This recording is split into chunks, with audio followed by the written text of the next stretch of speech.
Hello বন্ধুরা, সকলকে আমার চ্যানেলে অনেক অনেক স্বাগত। আমি পমেলি আবার চলে এসেছি আজকের ভিডিও নিয়ে। আমি অঞ্জনা ক্রিয়েশনের ব্যাগ এই জন্যই দেখাচ্ছি কেন কি আমি দুটো ছাপা শাড়ি কিনেছি ফ্রম অঞ্জনা ক্রিয়েশন। এই অঞ্জনা ক্রিয়েশনটা হলো আমার ছেলের যে সেন্ট স্টিফেন স্কুল আছে দেশবন্ধুতে, তার পাশেই দোকানটা।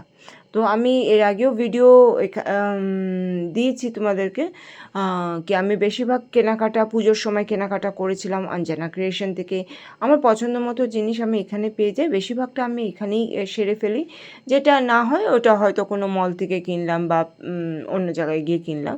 আদৌ বেশিরভাগ কেনাকাটা আমার নিজের কিন্তু এখান থেকেই করা হয়। শাড়ি বলো, কুর্তি বলো, যে ছেলেদের সেরকম ভ্যারাইটি নেই, কিন্তু মেয়েদের সব রকম ভ্যারাইটি আর খুব রিজনেবল প্রাইসে, খুব চুজি, মানে খুব পছন্দ হয়ে যায় আর কি, এরকম জিনিসগুলো পাওয়া যায়। তো বেশ আমার পছন্দ হয়ে যায় বলে আমি এখান থেকেই কিনি। তো শিবরাত্রির উপলক্ষে আমি দুটো ছাপা শাড়ি কিনেছিলাম। তো একটা ছাপা শাড়ি সকালবেলা আমার শাশুড়ি মাকে দিয়ে দেওয়া হয়েছিল। উনি সকালবেলা নৈহাটি গঙ্গাতে স্নান করে পুজো দেবে বলে ওই সকালবেলায় পড়ে গেছে। আরেকটা হলো আমি রেখেছি, এটা হলো আমি পুজো দেবো বলে বার করলাম। তো তাই তোমাদের সাথেও একটু শেয়ার করলাম। অঞ্জনা ক্রিয়েশনের ফোন নাম্বার, অ্যাড্রেস এই দেখো ব্যাগেই আছে। তোমরা যদি চাও তোমরাও কিন্তু এখানে ভিজিট করে অনেক সুন্দর সুন্দর জিনিস পেয়ে যেতে পারো।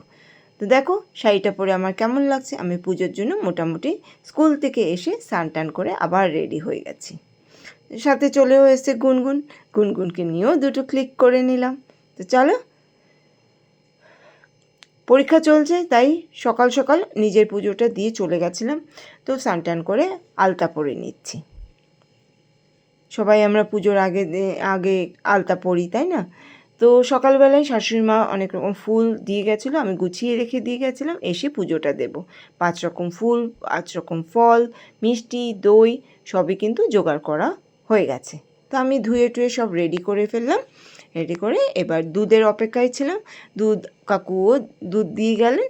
তো দুধের মধ্যে মধু, ঘি, চন্দন মিশিয়ে আমি শিবের মাথায় ওম নমঃ শিবায় করে ঢেলে ফেললাম। দেখো বেলপাতাগুলো এখন খুব ক্রাইসিস, এখন সুন্দর সুন্দর বেলপাতা পাওয়াই যায় না। আগে আমাদের বাড়িতে একটা গাছ ছিল, কিন্তু আমাদের কনস্ট্রাকশন হচ্ছে, তোমরা দেখেইছো, ওই কনস্ট্রাকশনটার কারণে কিন্তু ওই বেল গাছটা কেটে ফেলতে হয়েছে। তো সেজন্য আমাদের বাড়ির বেল গাছটা এখন আর নেই, বাইরে থেকে কালেকশন করতে হয়। তো সেরকম বেল পাতা পছন্দ মতো এখন আর পাই না। আগে যেমন ছাদ থেকেই আমি ছিঁড়ে ছিঁড়ে নিতাম, তোমরা দেখেছো হয়তো, যারা আমার ভিডিও দেখো তারা জানো। তো 5 রকম ফুল, মালা, আকন্দ ফুলের মালা আমার হাজব্যান্ড এনে দিয়েছিল গতকাল রাতেই। ফল টলগুলো এনে দিয়েছিল, আমি ধুয়ে ঠাকুরকে দিচ্ছি।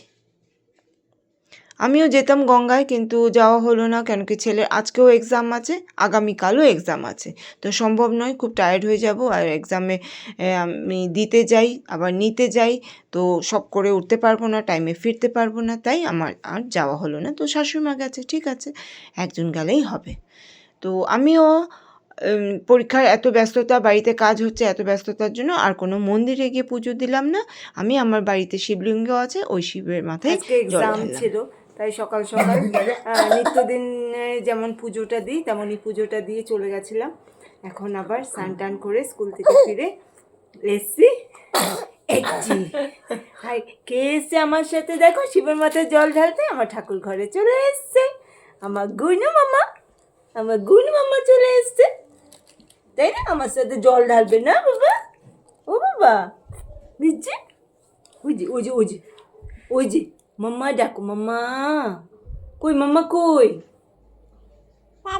মাম্মা তাই তাই করে দাও, টাটা করে দাও, টাটা মাম্মা, টাটা টাটা করে দাও, টাটা। মাম্মা তো অফিস, তাই না? মাম্মা তো অফিস, হ্যাঁ টাটা করে দাও, টাটা। সবাইকে টাটা করে দাও, টাটা। এদিক তাকাও, ওইদিক দাদা আছে বলে দাদাকে দেখছি। এই যে দাদা, দাদার জন্য ওইদিকে তাকিয়ে দিচ্ছি। টাটা করে যে আমার, টাটা টাটা করে দাও, টাটা। টাটা উঠছে, আস্তে আস্তে টাটা উঠছে। চলো, ও নমস্কার করে দিচ্ছ, আচ্ছা থ্যাংক ইউ বলে দাও। চলো রাখি, পুজোটা দিয়ে দিই। পুজো দেওয়া হয়ে গেল, তারপরেও আমি ফলগুলো সব শিবের মাথায় ছুঁয়ে ছুঁয়ে নিচে রেখে দিচ্ছিলাম। আর গুনগুন দেখো কেমন টুকটুক করে দেখছে, একটুকু ডিস্টার্ব করে না, ও খুব ভালো মেয়ে, খুব ভালো মেয়ে। আমার সাথে তো ওর খুব বনে, আমার একটুকু অসুবিধা হয় না ও আসলে। কি সুন্দর দেখো কোলে বসে বসেই দেখছে আমি কি করছি কি না করছি। আমার হয়ে যাওয়ার পর আবার গুনগুনকেও ধরে কিন্তু আমি শিবের মাথায় জল ঢেলেছি। দেখো ও দেখছে, এত রং বেরং সব ঠাকুর দেখে না, ও সব ঠাকুরকে দেখছে, দেখছে যে কাকে নিয়ে খেলা যায়। তো ছেলেকেও বললাম আসো একটু জল ঢালো, সব বাড়ি করে। ছেলেকে আমি জল ঢালি, তারপরে আবার ছেলেকেও বলি, ছেলেও জল ঢালে, আমার হাজব্যান্ডও জল ঢালে সবার মাথায়, ঠাকুরের মাথায়। তো যাই হোক এভাবে আমাদের পুজো সম্পন্ন হলো। সবে শেখাতে হয়, ছেলে হোক মেয়ে হোক সবই শেখাতে হয়। যতদূর পারা যায় আমরা আমাদের কাজ করে যাই। তারপরে ওরা কতটা নেবে না নেবে এটা ওদের উপরে ছেড়ে দিলাম। এটা নিয়ে আর কিছু বললাম না, কেন কি শেখানোর দায়িত্ব আমাদের। তারপরে কি নেবে না নেবে এটা ওদের উপরে, তাই না? সব কিছু প্রেশারাইজ করা যায় না। এখন যেমন আমি ছোট আছে তো শেখাতে পারছি, বলতে পারছি, বকতে পারছি, এরপর তো আমি সেটাও পারবো। কোথায় উঠেছে গুনগুন? টকবক টকবক, হাই হাই হাই হাই, কি করি?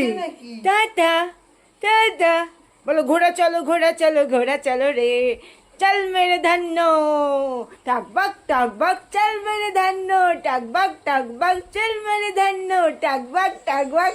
কি ধন্য? ধন্যকে ধন্য চুলটা টান।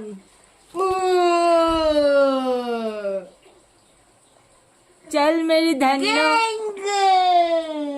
এই ছিল, যারা দেখছো অসংখ্য ধন্যবাদ জানিয়ে এখন রাখি।